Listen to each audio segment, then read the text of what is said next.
Pemirsa, konflik antara Rusia dan Ukraina sepertinya bisa menjadi contoh di mana di dunia yang tanpa kendala ekonomi atau geopolitik, sebuah negara dapat mengambil suatu tindakan koersif untuk meningkatkan reputasi dalam menghadapi tantangan. Nah, begitu juga Laut Tiongkok Selatan.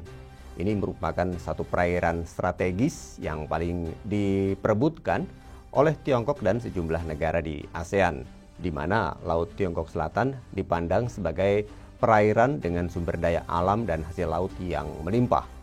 Nilai komoditas di perairan ini disebut-sebut bisa mencapai triliunan dolar.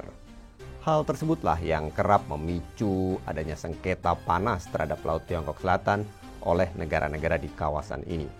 Dan itu juga yang memicu konflik antara Tiongkok dan negara-negara ASEAN yang tidak pernah usai hingga saat ini. Seperti perseteruan yang baru-baru ini mulai muncul lagi, di mana Filipina mengajukan protes diplomatik terhadap Tiongkok lantaran secara sepihak menyatakan larangan penangkapan ikan di Laut Tiongkok Selatan. Dan tidak hanya itu, penjaga pantai Beijing juga dituduh melakukan pelanggaran yurisdiksi oleh Kementerian Luar Negeri Filipina dalam pernyataannya yang dilansir oleh Reuters, dan menuduh bahwa kapal-kapal Tiongkok mengganggu misi penelitian ilmiah kelautan bersama serta kegiatan eksplorasi energi di dua lokasi di zona ekonomi eksklusif Filipina. Bukan hanya itu saja, diketahui pula bahwa sebelumnya Filipina juga pernah mengajukan tuntutan terhadap Tiongkok kepada Badan Arbitrase Internasional, walaupun sebenarnya Tiongkok tidak akan mengikuti apapun proses yang akan diadakan oleh Badan Arbitrase Internasional, karena menurut Tiongkok apa yang diajukan oleh Filipina tidaklah berdasar dan para nelayan Tiongkok telah menjamah kawasan tersebut 2000 tahun yang lalu. Lantas, seperti apa pemicu awal dari konflik yang terjadi antara Tiongkok dan Filipina? Dan seperti apa pula strategi kebijakan Tiongkok terhadap konflik Laut Tiongkok Selatan dengan Filipina?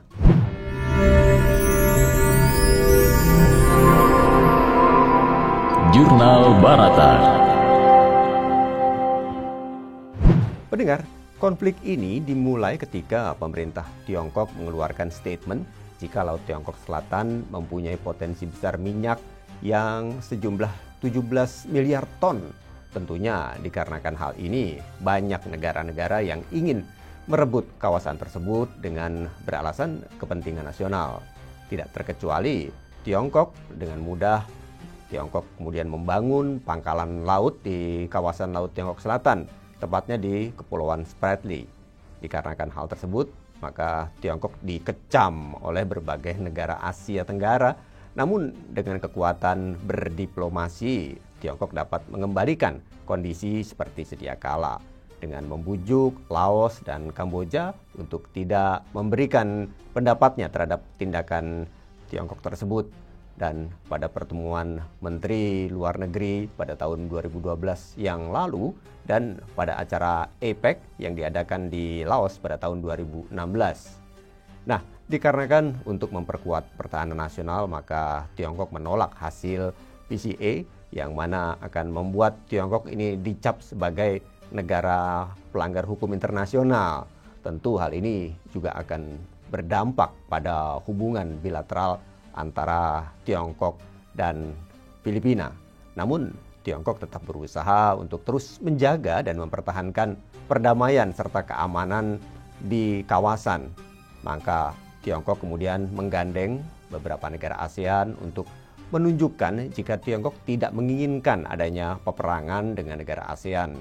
Dan kerjasama yang tengah dijalin oleh Tiongkok dengan ASEAN pun kemudian dimanfaatkan oleh Tiongkok untuk memudahkan pihaknya dalam melakukan kebijakan Belt and Road Initiative atau BRI. Nah, pemirsa, Tiongkok memberikan penjelasan jika konsep Belt and Road Initiative adalah bagaimana negaranya akan menjadi mitra dagang utama sepanjang jalur sutra bagi stabilitas politik. Tentu dengan hal tersebut, maka Tiongkok dapat meyakinkan para negara-negara di Asia Tenggara ini dan membuat seluruhnya bersatu pada kawasan Belt and Road Initiative. Dan tindakan ini benar-benar membuat negosiasi yang dilakukan oleh Tiongkok untuk kepentingan nasionalnya berjalan sesuai dengan rencana.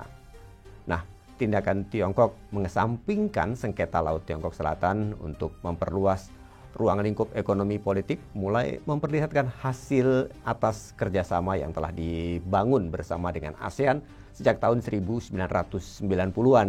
Dengan BRI, Tiongkok kemudian mampu membuat ASEAN ini menyetujui ajakannya untuk bergabung di dalam Bank Investasi Infrastruktur Asia atau AIIB. Nah, dengan berdiplomasi melalui ekonomi, maka Tiongkok mendapatkan beberapa keuntungan.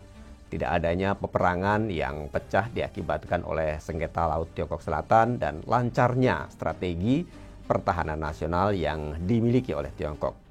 Dan Tiongkok juga melibatkan ASEAN dalam konflik Laut Tiongkok Selatan, meskipun Tiongkok dapat menyelesaikannya tanpa ASEAN. Tetapi Tiongkok ingin menghargai hubungan kerjasama dengan ASEAN. Maka hal yang dilakukan oleh ASEAN adalah membuat mekanisme penyelesaian sengketa yang bersifat informal, yakni ASEAN Way. Nah, hal ini juga merupakan proses diskusi informal dan intensif untuk mencari keputusan bersama dan menentukan keputusan final dengan cara mufakat. Nah, adapun mekanisme selanjutnya yang diminta Tiongkok terhadap ASEAN dikarenakan ASEAN Way tidaklah formal, maka dari itu ASEAN membuat perjanjian persahabatan dan kerjasama atau TAC yang mana mekanisme ini lebih formal dan mengikat para pihak yang terlibat secara resmi. Dan perjanjian persahabatan serta kerjasama sendiri ini merupakan hasil dari kesepakatan yang dilaksanakan pada KTT ASEAN yang diadakan di Bali. Dan tidak hanya itu pemirsa, untuk sengketa Laut Tiongkok Selatan ini, perjanjian ini dapat digunakan untuk berbagai penyelesaian sengketa lainnya. Lalu mekanisme ketiga adalah Forum Regional ASEAN atau ERF. Dari cara ini pemirsa dikembangkan kemudian ASEAN Way yang bersifat formal dan diskusi yang dilakukan untuk menyelesaikan sengketa termasuk sengketa Laut Tiongkok Selatan, di mana ARF sendiri memiliki upaya preventif diplomasi yang diharapkan mampu untuk mencegah tindakan yang akan mengusik perdamaian di kawasan sekitar melalui sengketa dalam lingkup politik, ekonomi, dan keamanan pastinya.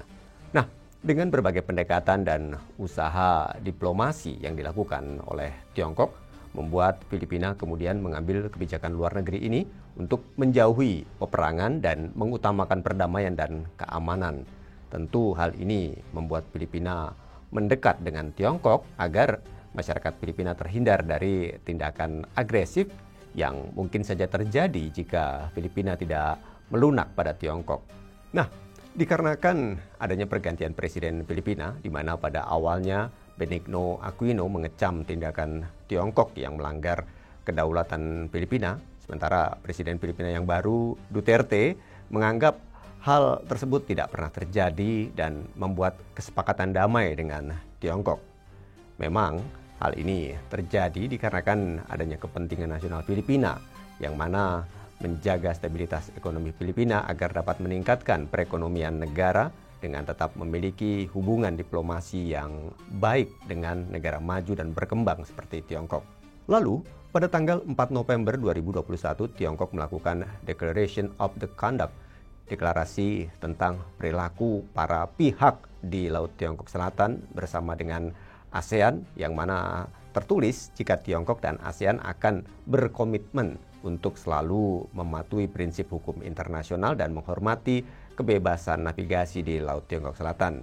Tidak lupa di situ juga tertulis untuk menyelesaikan sengketa secara damai tanpa adanya tindakan agresif yang akan memicu memanasnya konflik dari sengketa tersebut. Dan deklarasi yang telah ditandatangani di Phnom Penh, Kamboja ini pun menjaga perdamaian dan stabilitas di kawasan Laut Tiongkok Selatan dengan tujuan untuk saling percaya dan tidak menyerang satu sama lain. Meskipun memang perjanjian ini tidak mengikat, namun seluruh aktor yang terlibat setuju untuk menjadikan hal ini sebagai tindakan moral bagi konflik Laut Tiongkok Selatan. Tentu strategi yang dilakukan Tiongkok ini terasa berjalan dengan baik ketika menggunakan sarana diplomatik dan lingkup perekonomian.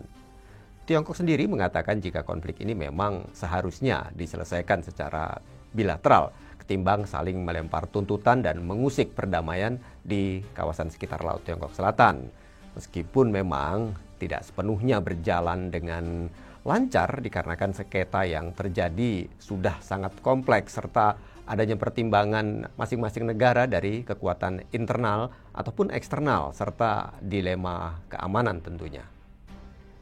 Demikian Jurnal Barata kali ini. Sampai jumpa di Jurnal Barata berikutnya. Terima kasih. Demikian Jurnal Barata.